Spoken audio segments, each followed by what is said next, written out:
Hey everybody, this is Tony, Taint the Lord A7, and this is going to be a smaller playlist of albums that I'll be spinning this week. Just 6 albums to go through, and hopefully everyone enjoys it. Let's go straight to it. The first three bands, well, the first 3 albums, I should say, the first 3 albums are actually from the same band, and it's from a band that I'm pretty sure everybody knows, and really quite famous as well. The first one will have to be AC/DC in the latest album Power Up. Yeah, I don't think I need to go into I don't think I need to go into detail who AC/DC are. I'm pretty sure everybody knows who AC/DC are, and Power Up is just a fantastic rock album through and through, and shows that these old geezers can still walk out like the best of them.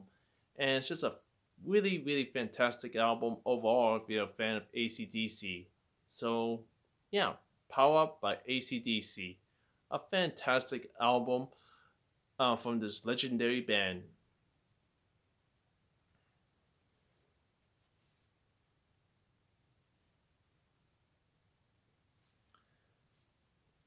Next up is AC/DC's Black Ice, another very solid album from AC/DC. Though I think Power Up is a little bit better, Black Ice is no slouch either. It's still a solid, fantastic album from AC/DC, and Black Ice is just another really good album in their discography. A very, very solid rock album. So, yeah, Black Ice by AC/DC.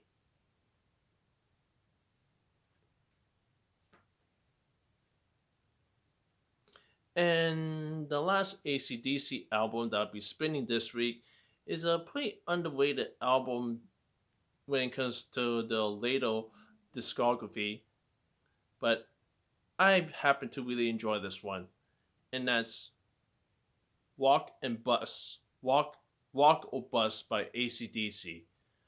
Yeah, I don't think this album gets talked about enough, but I still think this is a really solid AC/DC album and should be talked about a little bit more if you and yeah, should be talked about a little bit more among the fan base. But yeah, Walk or Bus by AC/DC is another fantastic album, but also really quite underrated and should be talked about a little bit more. But overall, a really good album from AC/DC. So that's Walk or Bust by AC/DC.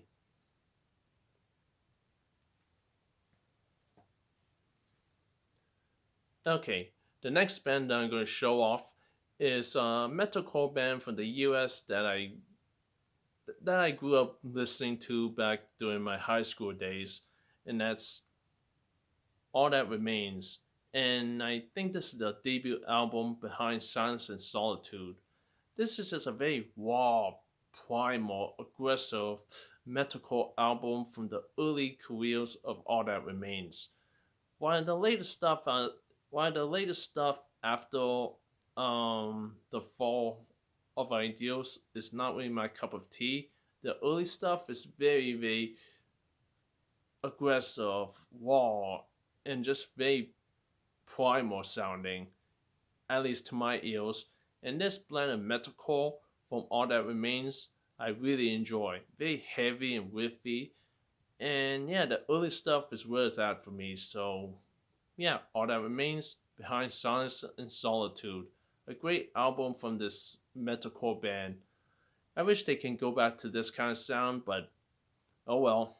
But yeah, all that remains behind silence and solitude. A great album overall.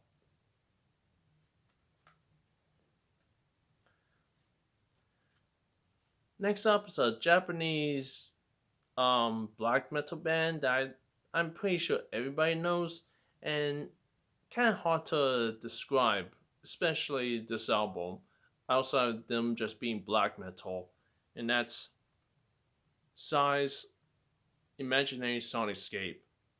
Yeah, it sounded like a Japanese black metal band that really, really is hard to describe, and trying to describe the sound on this album is a little bit difficult.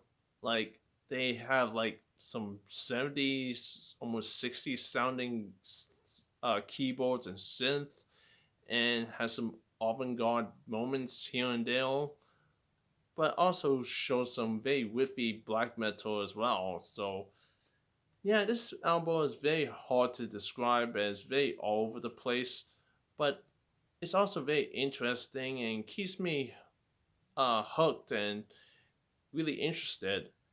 And definitely an album that just steps outside of the box and does its own thing. So yeah, Sign's Imaginary Soundscape is a very interesting black metal album, I guess, and overall it's a really solid album from this Japanese band. So there you go, Sign's Imaginary Soundscape.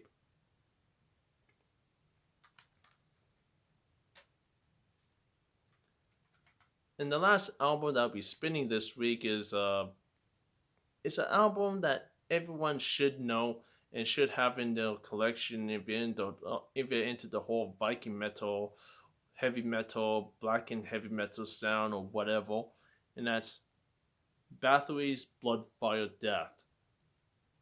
I don't think this album needs any introduction.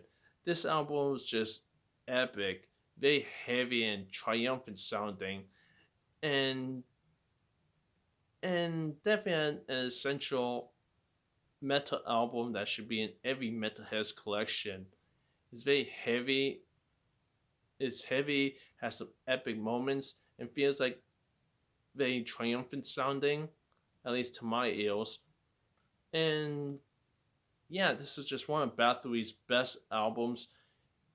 In um in his discography.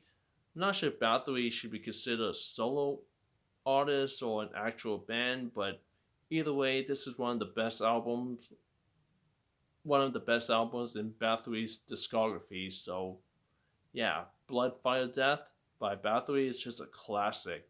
Really good stuff right here.